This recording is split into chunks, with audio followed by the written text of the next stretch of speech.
Pane video rutendera pasocial media aiwa rakamobilize vanhu yesterday.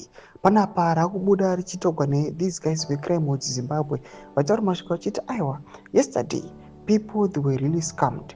There was a woman anova interviewed anoratidza kuti aiwa anga ari an agent angatumwa neintelligence kuti aiwa agouya achigofeya vanhu kuti vanhu vamobilize vagokwanisa kubata vanhu vari kuda kubata. Sandapinda mashoko anobuda nyorwa panapa kuti subscribe like out on the bell vanhu vafamiliar nethis video and everyone vakamaona machannels avanofollowa nemagroups. Panapa panobuda panyorwa pachinzi please share. Incoming reports suggest that the woman who identified herself as Julie in an interview this morning was actually conducting an intelligence screening at Al-Naka. Has confirmed that she is a police officer residing in Glenora, Specimen, and drives a Mercedes-Benz. Thomas Konobuda panapa achiexposa this lady arikunzi aiwa muchimuona ari papapa aitaura mashoko ekuti hatibvi pano kana zvati kamira zvisati zvasvika.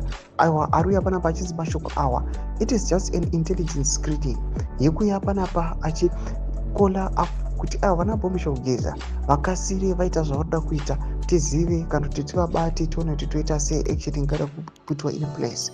Mashoko anobuda panapa tinoona kuti aiwa munyika yeZimbabwe people they are no longer trusting anyone. Noda kuti vanenge vachiziva kuti if they trust someone aiwa mangwana agona muka akamubetreya kana kuti anga aitogara itori escam or intelligence dzanga dzitoripo kutoinvestigata. Mashoko atiri kuona kuti panguva inoyi tinoona kuti most of the citizens munyika yeZimbabwe they are now watching vari kumaterrace. If you see yesterday maybe 0.005% population yeZimbabwe ndo yakava involved more active protest, but the rest people they were locked up in their homes just because they know kuti aiwa anything can happen, you can be harmed.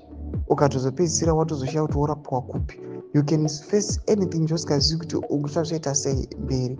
Tudze mafungiro enyu moti kudii pamusoro pechitiko ichi. Pinda comment section medu udze mafungiro enyu, subscribe or like, on the bell.